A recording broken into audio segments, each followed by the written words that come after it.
Yeah, hello, I'm Jeff Clements. I'm 67 years old and I currently live in Romford.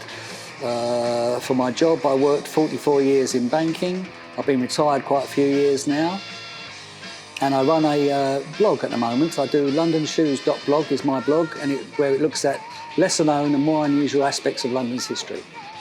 What does punk mean to me? Okay, well, I consider myself very fortunate in as much that when punk evolved in the late 70s, I was working in the West End, working in Soho actually, and punk evolved all around me. So I got to see the fashion, I got to hear the music, the pubs and clubs around me played punk music, and therefore very much influenced me at that age, and I would have been 17, 18 years old.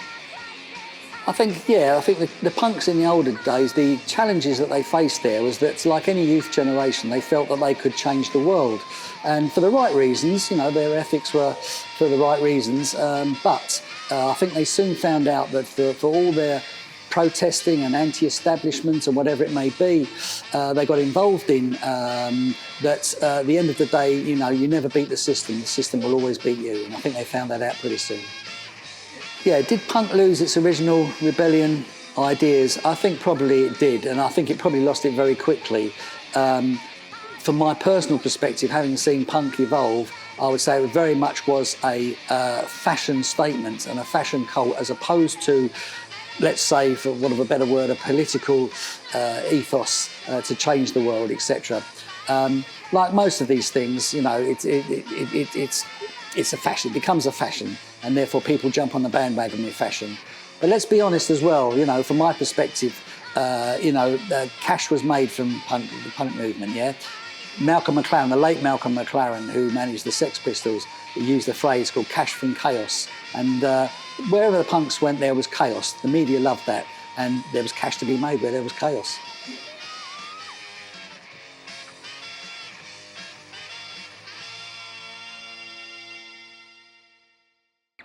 Now, the Sex Pistols didn't really release too many records. I mean, their life was very short as a band.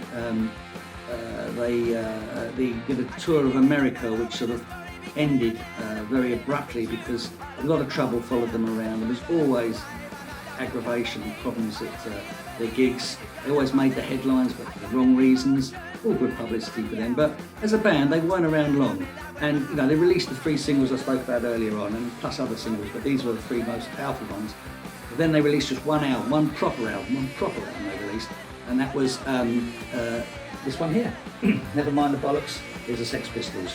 Very controversial title again, as you can probably imagine, especially for when it was released, which was around in October 1977. And people say to me, you know, how would you define punk, Jeff? And quite simply, I would say, just listen to this album, because this album, even today, stands up on its own merit. It's such a good record. Now, it's quite strange for me, approaching 70 years old, saying that, but I still play this album now.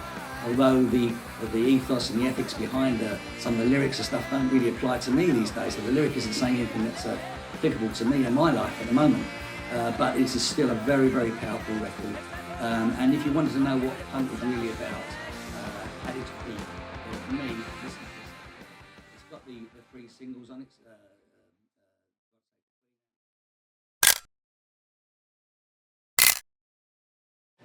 Hi, my name is Zonte. I also go by Gunk or Gunk Boy. To me, punk is like a lifestyle. It's a way of expressing yourself. It's about not caring what other people think. It's more of a mindset than a visual style, more than just representing yourself through clothes, fashion, music. So one of the biggest challenges I'd say would probably be trying to accept yourself for being more different than everyone else, really. Like, for example, when you start into a subculture, you're always going to be seen as different. Like, people are going to look at you weird for the way you dress, for the way you represent yourself. By the end of the day, you just have to accept who you are. Don't care about what other people think. As of right now, I feel like the current state of the punk movement is definitely gone further down. It's definitely not dead. It's definitely very much still alive, but people use the word punk way too loosely and they don't really appreciate how strong it used to be back in the day.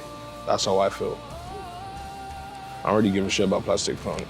Like, I don't really care what old heads really say about that shit. To me, who really cares? Because at the end of the day, with every single subgenre, every single culture, every single movement, when it comes to the older generations, they're always gonna be much more stubborn than the younger ones, obviously. So at the end of the day, just do you. Don't care what other people say about you, or what you stand for, or just what you wanna or just how you wanna express yourself in the world. Even if it's old heads of, like, you know, hip hop or flipping, you know, I'm trying to say, like, punk. Don't give a shit, because they're not down with the times right now. You know what I'm trying to say?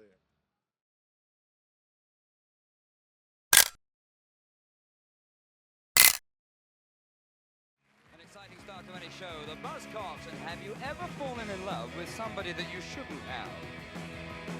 It has to change anyway, you know. I mean, from when I started, I still want to make change, and I still make changes musically with it, you know, within the framework of it. So it does have to evolve as well. I mean, when we started, there was no mobile phones or computers, you know. But a single was like, and word of mouth was faster than an email. Somehow people knew about these songs by word of mouth.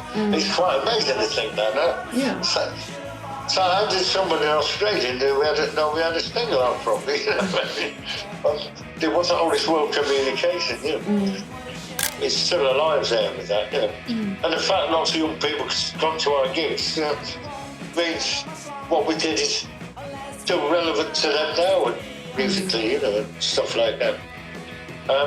So I don't think it's gone away, really.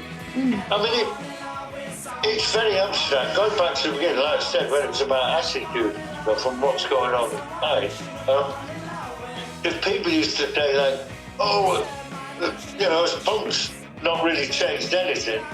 And I'm glad it was an internal thing. It's not a tangible thing where you go, oh, you know, suddenly, you know. And you didn't really set out to change the world. How can you change the world? No, they didn't want to do that, you know.